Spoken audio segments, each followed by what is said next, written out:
You walk into a dealership thinking, I can afford $300 a month. That's reasonable. That's what everyone pays. The salesperson smiles, nods along, slides the paperwork across the desk, and says, Great news! We can get you into this car for exactly $299 a month. You sign. You drive off the lot feeling like you just made a smart, responsible decision. Here's what actually just happened. You didn't buy a car. You bought a monthly payment. And that monthly payment, it's going to cost you about $87,000 over your lifetime. Yeah, not $300. Not even close. And the crazy part, you probably did the exact same mental math that millions of other Americans did. You thought, okay, I make $4,500 a month, $300 is manageable, I can swing this. And technically, you're right. You can afford $300 a month.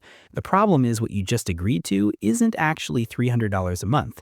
It never was. My name is Rehan, and I spend way too much time thinking about why smart people, people who budget, people who read finance articles, people who consider themselves financially responsible, make absolutely terrible decisions when it comes to cars. If you're someone who's ever justified a purchase by saying it's only X dollars a month, or if you've ever felt like you're doing everything right with money but you still can't seem to get ahead, or you feel like you're stuck in this cycle where you're always making payments on something, make sure to hit that subscribe button and give this video a thumbs up if this helps you out. Because today, we're going to break down the single biggest financial trap that keeps the American middle class broke, and it's probably sitting in your driveway right now. So let's start with that $300 monthly payment. On the surface, it seems reasonable, right? Here's the thing, that number is designed to sound reasonable. The entire car industry has spent billions of dollars in marketing research, consumer psychology studies, and sales training, figuring out the exact monthly payment amount that makes your brain go, yeah, I can swing that. According to Experian's 2024 State of the Automotive Finance Market Report,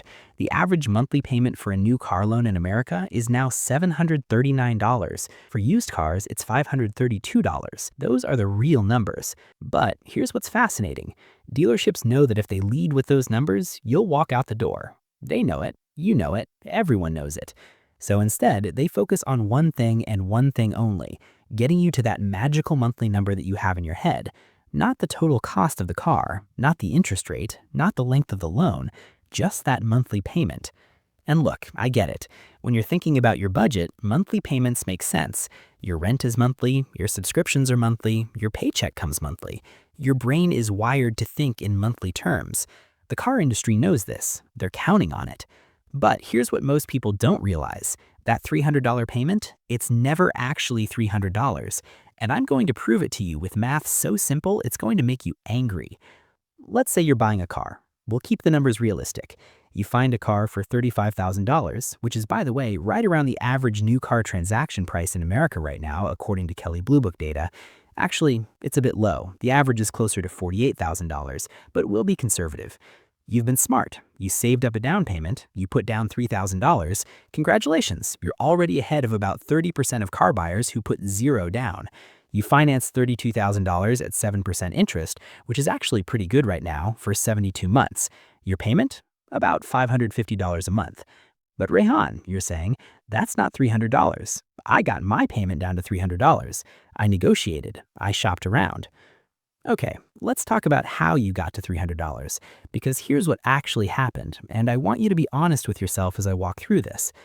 Option 1, they stretched your loan to 84 months. That's 7 years on a car that starts depreciating the second you drive it off the lot. Option 2, they stretched it even further to 96 months. That's 8 years. And before you say, nobody does 96-month car loans, that's insane. According to Experian and Edmunds data, nearly 17% of new car loans are now longer than 72 months, with 84-month loans becoming increasingly common and even some 96-month loans entering the market. Let me say that again. People are taking out 8-year loans on depreciating assets.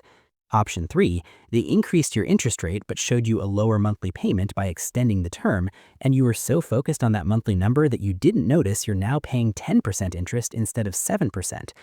Option 4, they got you to put more money down, maybe $8,000 or $10,000, which lowered your monthly payment, but now you've tied up a massive chunk of your emergency fund in an asset that loses 20% of its value the moment you sign the paperwork. But okay, let's say you legitimately got a $300 monthly payment through some magical combination of factors. Great, let's see what that actually costs you. $300 for 72 months is $21,600. There, you say, that's my cost, $21,600. That's what I agreed to pay. No. You're not done. Not even close. Because now we need to add all the costs that the car salesperson very conveniently didn't mention when they were focused on getting you excited about that low monthly payment. Insurance. Let's be conservative and say $150 a month. And honestly, for a newer car with full coverage, that's low. According to Bankrate, the average car insurance cost in America is about $2,150 per year, which is roughly $179 per month, but we'll say 150. Over 72 months, that's $10,800. Gas, let's say $200 a month. That's about $50 per week, which if you're commuting to work, running errands, living your life, is actually pretty reasonable. Some of you will spend more, some less. Over 72 months, that's $14,400. Maintenance and repairs. Here's where people really underestimate. Oil changes, tire rotations, new tires, brake pads, eventually transmission service, timing belt, all of it. Let's say $100 a month on average. Some months you spend nothing, some months you spend $800 on new tires. It averages out. Over 72 months, that's $7,200. Registration and fees. This varies wildly by state, but let's say $150 per year. Over 6 years, that's $900. Let's add it up. Car payment, $21,600. Insurance, $10,800. Gas, $14,400. Maintenance, $7,200. Registration, $900. Total, $54,900. Your $300 car payment actually costs you $54,900 over 6 years. That's $762 per month. Not $300, $762. Now you might be thinking, well, yeah, Rehan, but I need a car. I need to get to work, I need insurance, I need gas. That's just the cost of having a car. You're being dramatic. And you're right, you do need a car. I'm not suggesting you don't, but here's where it gets really interesting. And this is the part that's going to legitimately make you angry when you fully understand it. Because you don't just buy one car in your life, you buy cars for your entire adult life. Let's say you're 25 years old right now. You're going to have a car until you're what, 50? Maybe 80? That's 50 years minimum. If you're replacing your car every 6 years, which is actually pretty common in America, that's about 8 to 9 cars over your lifetime. Let's say 8 to be conservative. 8 cars at $54,900 is $439,200. You are going to spend nearly $500,000 on cars in your lifetime, and that's if you keep each car for 6 years. If you're one of those people who trades in every 3 or 4 years because you want something newer, something nicer, something with the latest features, you're looking at $600,000 to $700,000 easily.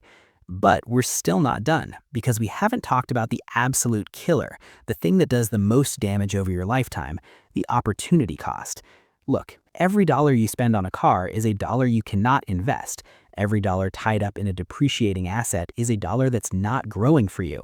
And this is where the real damage happens, the damage that compounds over decades. Let me show you something that's going to fundamentally change how you think about car payments. Let's go back to that $300 monthly payment. What if, and just hear me out, what if instead of spending $300 every month on a car payment, you bought a $5,000 used car in cash and invested that $300 every single month into a low-cost index fund? $300 per month invested at a conservative 8% average annual return over 40 years grows to approximately $1,036,000. Let me say that again. Over $1 million from just the car payment portion, not even including the money you'd save on insurance, maintenance, and depreciation by driving a less expensive car. But Rehan, 8% is unrealistic, is it? The S&P 500 has averaged about 10% annually over the last 50 years. I'm being conservative with 8%. Even if you assume 7%, you're still looking at over $850,000. Now, you might be thinking, okay, but I can't drive a $5,000 car for 40 years. That's not realistic. You're right. So let's make it realistic. Let's say every 6 years you buy another $5,000 car in cash. Over 40 years, that's 7 cars. 7 cars at $5,000 each is $35,000. You'd still have invested $300 a month for 40 years. You'd still have over $1,000,000. You just spent $35,000 on cars instead of $439,200. That's a difference of $404,200 in actual money spent. Plus, you have the $1,000,000 in investments. The person with the new car payments has spent $439,200 and has nothing to show for it, except whatever their last car is worth. Probably $8,000 if they're lucky. The person who drove used cars and invested the difference has spent $35,000 and has over $1,000,000 in investments. This is the math that changes lives. This is the math that the car industry absolutely does not want you to do. So if the math is this clear, why do we keep making the same mistake? Why do intelligent, financially responsible people keep walking into dealerships and signing up for car payments? Because we've been psychologically conditioned to think about cars in a very specific way. And once you understand this, you'll start seeing it everywhere. Here's the thing. In America, your car is tied to your identity. It's tied to your status. It's tied to how you see yourself and how you want others to see you. We don't just want transportation. We want a statement. Think about it. When you got your first real job, what was one of the first things you thought about? Now I can afford a nicer car. When you get a promotion, what do people joke about? Time to upgrade the car. When you're dating, there's actual anxiety about what your car says about you. The car industry knows this. They market to this. Every car commercial is selling you an identity. They're not selling you transportation. They're selling you success, adventure, family values, ruggedness, sophistication, whatever identity you want to project. And here's the really insidious part. They've normalized the car payment. They've made it seem like it's the only way to have a car, like it's just a fact of adult life. Well, everyone has a car payment. According to various consumer finance reports, roughly 85% of new cars are financed. 85%. We've reached a point where paying cash for a car is seen as weird, unusual, almost financially irresponsible somehow. Like, well, you should be using that cash for something else and financing the car. But let's dig deeper into the psychology, because there's something else happening here. When you think about spending $35,000 on a car, your brain has a physical reaction.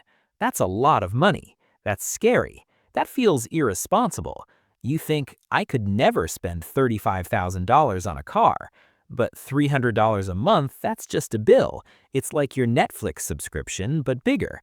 Your brain doesn't process it as $35,000. It costs $300, and $300 feels manageable. $300 feels responsible. This is called mental accounting, and it's one of the most powerful cognitive biases in consumer finance. We treat money differently based on how it's framed, even though mathematically it's the same money. The car salesman knows this. That's why they never talk about the total price once you start talking about financing. Everything becomes about the monthly payment. What do you want your payment to be? We can get you into this car for just $350 a month. For an extra $50 a month, you can upgrade to the leather interior. Everything is framed monthly because your brain doesn't do the math. $50 more per month for leather seats? That's $3,600 over the life of a 6-year loan. For leather seats. Would you pay $3,600 cash for leather seats? Of course not. That would be insane. But $50 a month, yeah, I guess that's fine. And here's where it gets even more manipulative. They know that most people have a monthly payment number in their head when they walk in.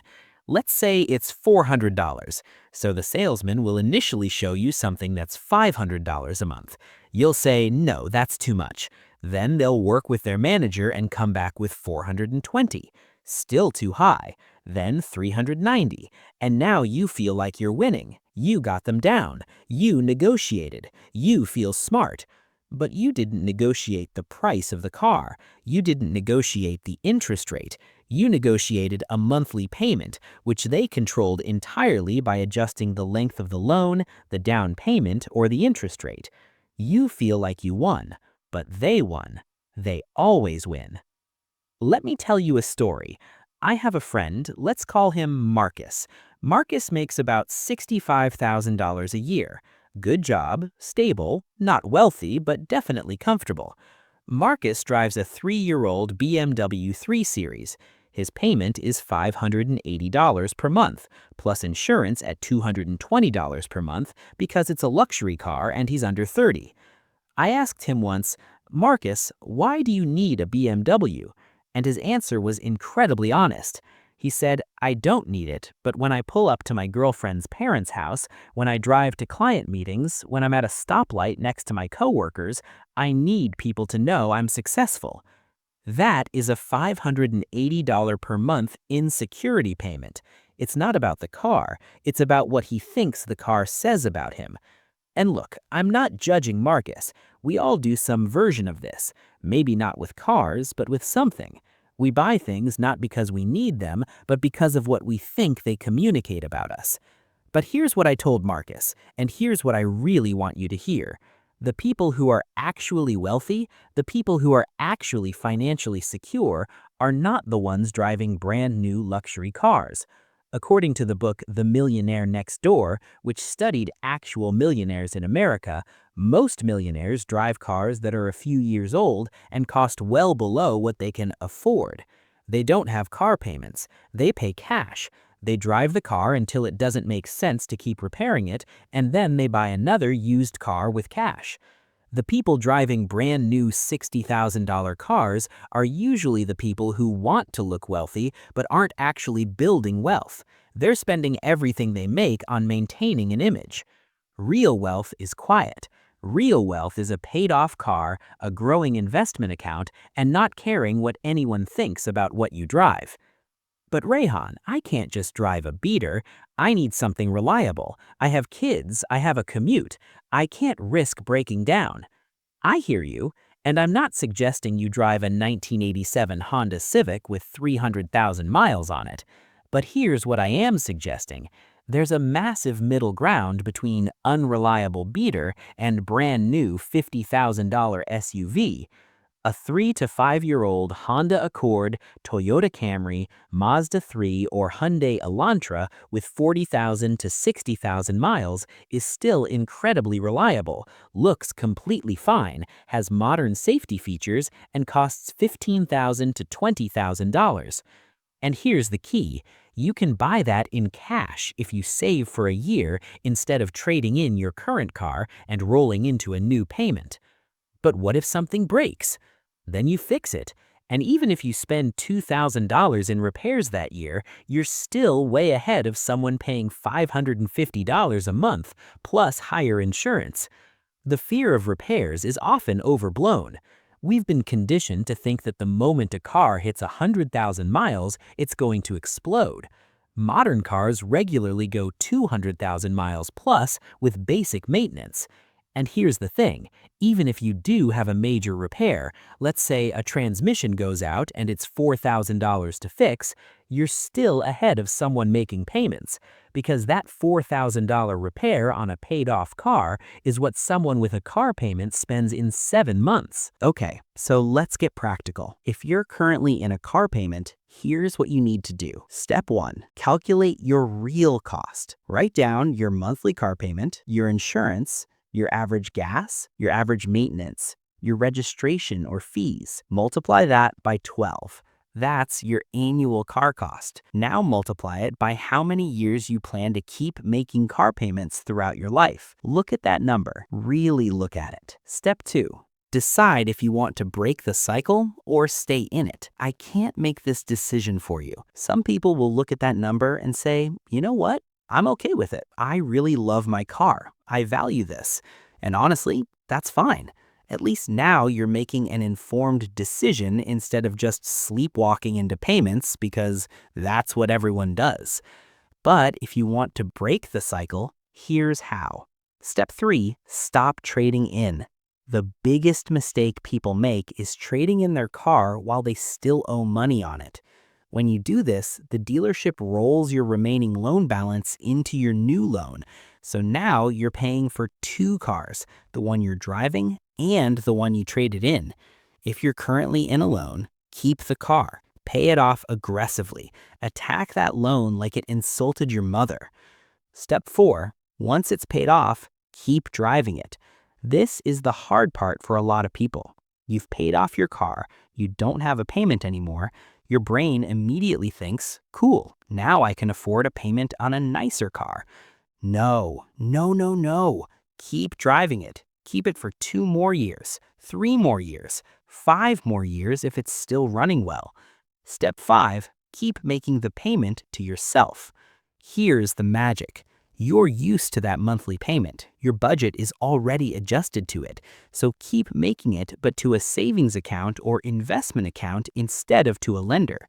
If your payment was $400 a month, set up an automatic transfer of $400 a month to a high-yield savings account or an index fund. Do this for 2 years and you have $9,600. 3 years and you have $14,400. That's enough to buy your next car in cash. Step 6, buy your next car in cash. When your current car finally dies or becomes unreliable, you have cash sitting there. You buy a $10,000 to $15,000 used car outright. No loan, no interest, no payment. Step 7, repeat. Keep making the payment to yourself. Your next car, you'll have even more saved. Maybe you buy a $20,000 car in cash. Eventually, you're buying really nice cars in cash and you never have a payment again. Look, I need to be honest with you about something. Everything I've just told you, most people won't do it. They just won't. Not because they can't, not because it's too hard, but because it requires something that's really difficult in modern American culture. It requires you to stop caring what other people think. It requires you to drive a car that's just okay while your coworkers are driving brand new cars. It requires you to tell your friends you're not trading in for something newer. It requires you to be comfortable with people maybe thinking you can't afford something nicer. It requires you to prioritize your actual financial future over the appearance of success. And that is really, really hard. I get it. We're social creatures. We want to fit in. We want to signal that we're doing well. We want people to respect us. But here's what I've learned, and here's what I want you to really internalize. The respect that comes from material possessions is hollow and temporary. The respect that comes from financial independence, from not being stressed about money, from being able to weather emergencies, from actually building wealth, that's real. That's permanent.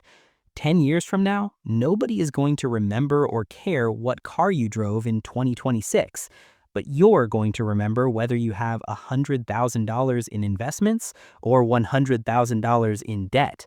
A car payment is not normal. It's not inevitable. It's not just the cost of being an adult. A car payment is a choice.